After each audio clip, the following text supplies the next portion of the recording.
Back now with matchmaker and dating expert Devyn Simone, who is presiding over another edition of Relationship Court. Y'all know how this works. Two different couples will each present their side of a disagreement.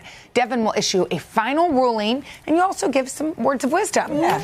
Okay, Lee, tell us about our first case. It's the case of the Sunday standoff. Adam and Alex have been married for 2 months and together for 8 years. They agree the week can be chaotic, but can't come to terms on what Sundays are for. She wants to do that on Sunday? Yes.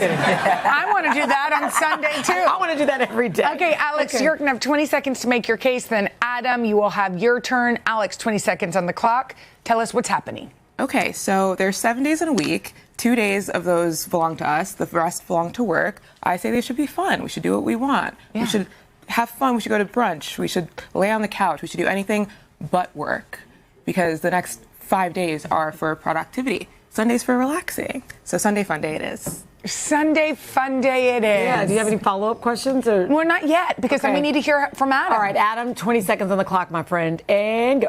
So I like to have fun too, but I think Sundays should be productive.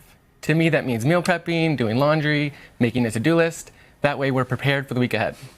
Also, after 30, sometimes Sunday fun day rolls into miserable Monday. And I don't want to start my week off like that. Sunday fun day. So I think we should be up and early on Sunday, ready to go. So you don't feel like you have enough time? Could you maybe relax Sunday evening and like do whatever you have to do early?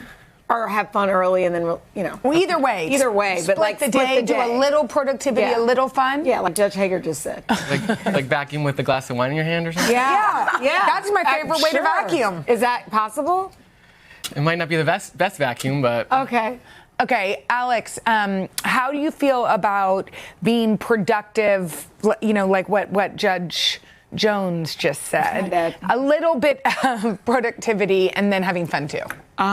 Personally, I think that's what Mondays are for. Sundays remain horizontal. Sunday's your day of rest and fun. Exactly. Well, you know, God did say that. God did say, I mean, it is biblical. He didn't say he didn't say to go get drunk. He did say He didn't say go get drunk. So are you gonna out whatever God? No, I'm just kidding. I mean, God might have gone to brunch. All right,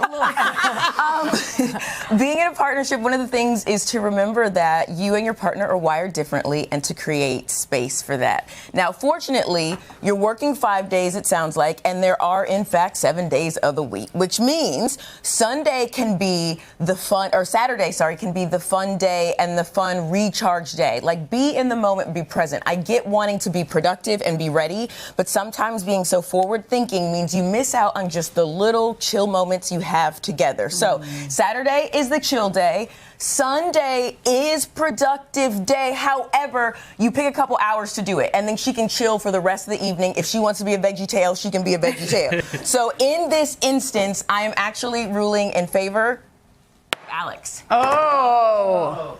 Y'all send us pictures from dancing on the table Sunday. There you go. Have a good time. And congrats. All right. Time now for case number 2. Lee, tell us what we've got. It's the case of the fashionably late face-off. Alex and Jeremy have been together for 5 years and got married this past January. They agree on where they're going, but can never see eye to eye on when to get there. I mean, these pictures are great. We've got gorgeous All right, couples. You right? You each have 20 seconds to make your case. Jeremy, you're up first. Yeah, so I really don't like to be the center of attention at all, so I never want to be the first person to arrive at any party or gathering whatsoever, so I'd like to squeeze my way in and kind of blend in with the crowd. But I also think it's okay to spend a few more minutes and actually look good while you're getting ready. However, I do think you should always be on time for weddings, so I rest my case there. Okay, so you can be late to everything but a wedding. Alex, tell us your thoughts. So I'm an early person, so marrying a late person gives me a lot of anxiety. And when I say we're leaving at 6, it doesn't mean get off the couch at 6. So I think there is compromise, but there's no really excuse to be late. How late are we talking, Jeremy? 5 to 10 minutes or so. 30 to 45. Okay, Alex, one thing that you'll learn later in marriage is that sometimes white lies can help things. Have you it starts have you ever thought to be like, okay, we have this dinner, it starts at 6, and really it starts at 6:30? Yes, I have tried that, but I also feel like he's an adult and he's not my child. Well, that's right. That's right. Fair. That's right, honey. Preach. Okay, these are good today. Yeah, Devyn, thoughts? Well, look, time blindness is a real thing, but it sounds like this isn't time blindness for you, Jeremy, that this is, in fact, a choice.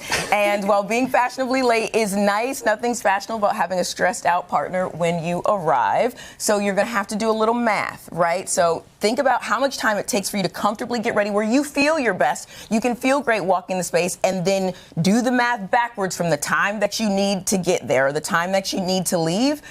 Feel free, Alex, to put in a little 15-minute buffer time just to give you a peace of mind otherwise. But you don't have to be the first one to get there or walk into the room. If you do happen to arrive early, go next door and grab a drink or grab a coffee or sit in the car for 10 minutes. But that way, you guys aren't stressed and you arrive on time. In this instance, I'm ruling in favor of Alex. All Alex's. These are very Okay. good. Good luck. Have fun arriving on time, y'all. You guys, if you have a case you want heard in relationship court, head to JennaandSheinelle.com. You're good at this. She really is. She's a you. great judge. You guys, thanks for watching. I know. Come join us for all the fun every weekday on NBC. Yeah, and don't forget to take us along when you're on the go. Follow the Today with Jenna and Sheinelle podcast on Apple Podcasts, Spotify, or wherever you listen.